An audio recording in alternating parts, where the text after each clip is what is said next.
This entire country is run on behalf of Central Canada for their benefit and our detriment. And, people really need to internalize the value of freedom and understand how wealthy and how much better off we are going to be when we don't have to pay any more federal income tax. We have no more, federal regulations imposed on us at whim, by some prime minister who wakes up in the middle of the night, dreaming about, how scared he is of firearms and he's going to take everybody's guns away, or, whatever the stupid idea is that comes out of Ottawa next, right?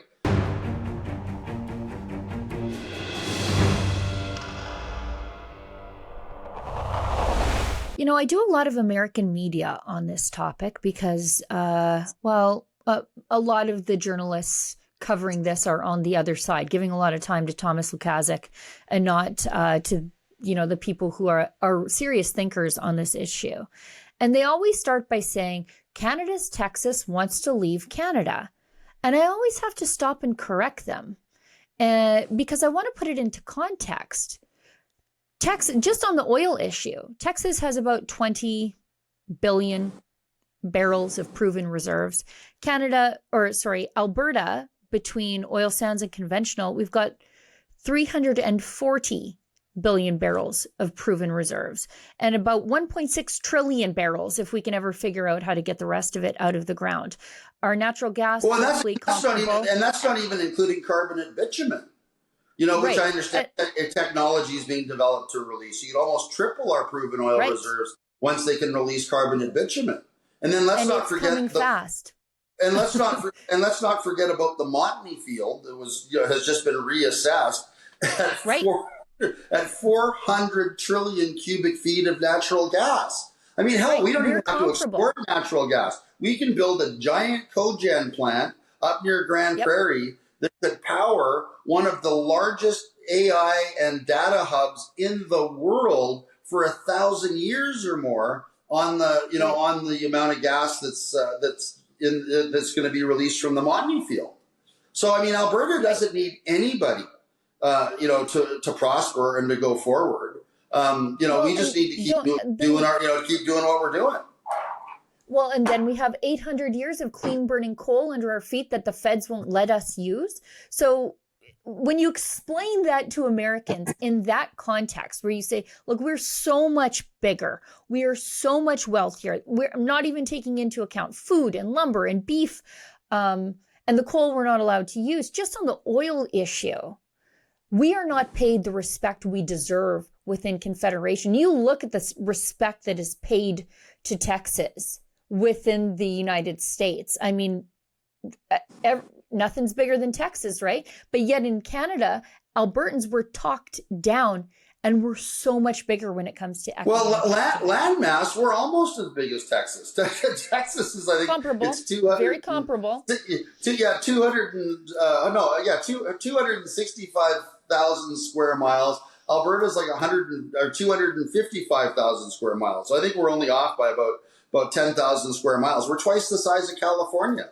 We're not advocating joining the U.S., but if we were a U.S. state, we would be the third largest state after Alaska and Texas, and only by a small margin behind Texas. And like you say, our oil reserves dwarf the oil reserves of Texas, and our gas reserves dwarf the gas reserves of the entire continental United States, just in Alberta. So, we're obviously, obviously a very viable independent country, as you know, and I think a lot of other people know. Members of our group have gone down to Washington, and we've met with American officials in the Trump administration at a very high level. They're excited about Alberta independence. They support Alberta independence. And, of course, both from a national security perspective and a national, energy security perspective. I mean, the Americans, it's not in their national interest to have a Communist Party of China adjacent government in Ottawa arbitrarily capping Alberta oil and gas production, but, through, either directly or through emissions caps, which are ridiculous. And then, I don't know if you saw it the other day, Danielle Smith signed some stupid MOU with Doug Ford. And it's like, we're going to, Doug Ford supports pipelines. Doug Ford would like more Alberta oil coming to Ontario refineries. Ontario refineries? Why the hell aren't we building Alberta refineries? Why are we shipping oil by pipeline to Ontario to benefit the Ontario economy. We need to be, harnessing the wealth of Alberta and building refineries in Alberta instead of subsidizing battery plants, battery plants and bug plants in Ontario, paying $40 billion for Trudeau's little electric choo-choo train that he wanted to run between Montreal and Toronto, or hydrogen plants in Newfoundland. Like, why are we as Alberta taxpayers subsidizing those projects when we should be doubling or tripling our refinery capacity in this province through private public partnerships, so that we don't have to ship oil by pipeline? We can ship finished products like diesel and gasoline, out of Alberta. That's what Alberta needs to focus on. This report is brought to you by Alberta powers Canada, but Ottawa keeps limiting our potential. The Alberta Next panel wants your ideas to strengthen our sovereignty within a united Canada. Help decide what's next for Alberta. Visit alberta.ca/next. I think somebody might have showed Doug Ford where line 5 and line 9 go, because I remember at the beginning of the trade dispute with the Americans, Doug Ford was like, we got to turn off oil to the United States. We got to really fight them. We got to really screw them. And it's like, we will go to the full extent, depending how far this goes. We will go to the extent of cutting off their energy, going down to Michigan, going down to New York State and over to Wisconsin. I don't want this to happen, but my number one job is to protect Ontario, Ontarians and Canadians as a whole, since we're the largest province. First of all, it's our oil. We'll sell it. Why?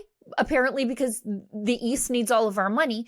But he didn't even think that turning off oil to the United States meant turning it off through line 9 and 5, which flow through the United States and back up into I know, it's just Ontario. ridiculous. He's in favor of pipelines. I've been making so much fun of them ever since, right? And what I always say is, there's there's little Doug Ford jumping up and down and getting red in the face. We're going to shut off American oil. And then hey, Doug, line 5, line 9, you're shutting off Alberta oil.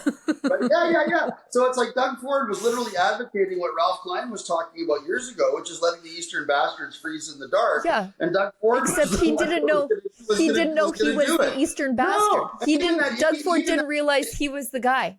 No, and even that idiot Stéphane Gibault didn't know that there were no east to west pipelines across Canada supplying Alberta oil directly to Ontario and Quebec. He didn't know it went through the States either. So he looked pretty foolish. And then did you notice after little Dougie Ford, jumped up and down, he's going to shut off Alberta oil. When he's told he can't do that, he goes, okay, we're going to shut off Saskatchewan potash. Their crops will be withering in the fields. American crops will be withering in the fields. At no point did he say, hey, I'm going to teach the Americans a lesson on the integration of the U.S. automobile industry. I'm going to shut down our parts plants for 2 weeks and bring the entire all vehicle production in North America to a shuddering halt. Never once did Doug Ford say anything that would threaten the interests of Ontarians. But that's the whole problem with Confederation.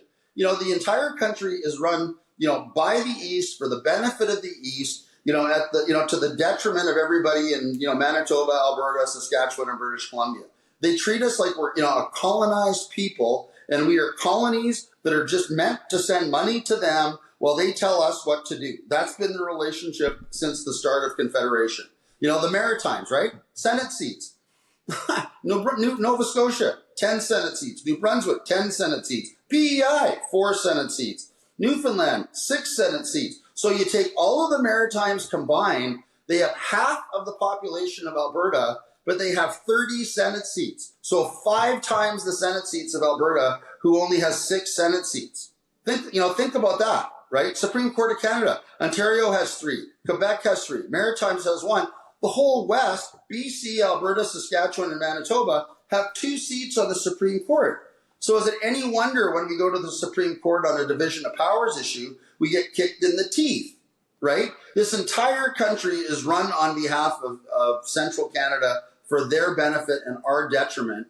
And, people really need to internalize the value of freedom and understand how wealthy and how much better off we are going to be when we don't have to pay any more federal income tax, we have no more, federal regulations imposed on us at whim, by some prime minister who wakes up in the middle of the night, dreaming about, how scared he is of firearms and he's going to take everybody's guns away, or, whatever the stupid idea is that comes out of Ottawa next, right?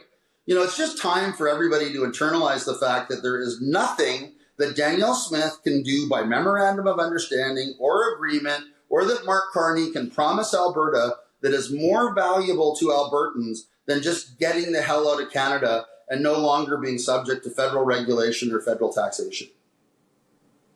One fact that you said there really sort of jarred me, and it's the Senate seats for PEI.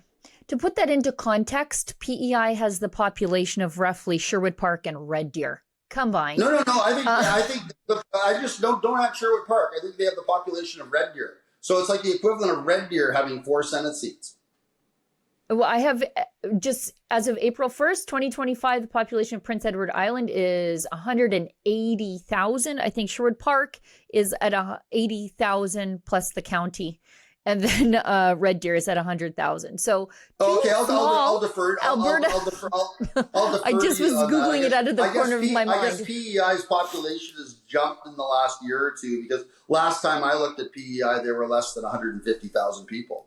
But they still have 4 Senate seats, right? Yeah, they have 4 Senate ridiculous. seats, and they're this mid-sized Alberta cities, and you can't count Sherwood Park as a city, and they get 4 Senate seats, which should just outrage people about the unfairness of Confederation. Now, Jeff, I could talk to you and complain about Confederation all day long, but I know you have another interview, and I also have another video to get to. Tell people how they can learn more about the work the APP is doing, because not only are you publishing these documents, but you're also holding town hall information sessions that are sold out all over the place. Yeah, sure. Go to albertaprosperityproject.com. I'm going to be appearing, or I'll be speaking in Spruce Grove on the 10th and Fort Saskatchewan on the 11th. It's all up on the website, albertaprosperity.com. And there is a copy of The Value of Freedom there for everybody to download at no cost to yourselves. And please read it, because it shows that there is a very, very strong and beautiful future for all of us outside of Canada. And just hear from me that the numbers are extremely conservative. And on the basis of Alberta's last budget, our fiscal capacity surplus numbers are low by $15 billion.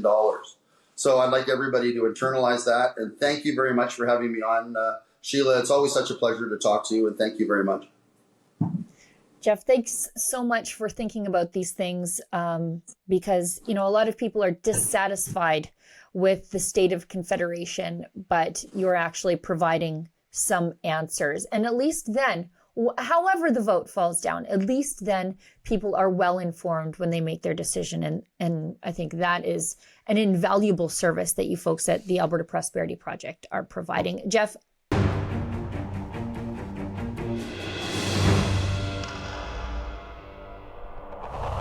Help us continue our work by subscribing and becoming a Rebel News Plus member today, right here on the page. Go to rebelnewsplus.com. Members get instant access to all of our shows, invitations to exclusive events, and access to our premium content like live event footage and documentaries you won't see anywhere else. Only Rebel News Plus members can join the conversation by participating in the comments section of our new website. That way you can have your say too. More than anything, though, you'll be able to take pride in supporting real, honest journalism, and you'll help our talented team continue to do the work to push back on the establishment. We really can use your help. We need it, in fact. So thank you, and enjoy Rebel News Plus.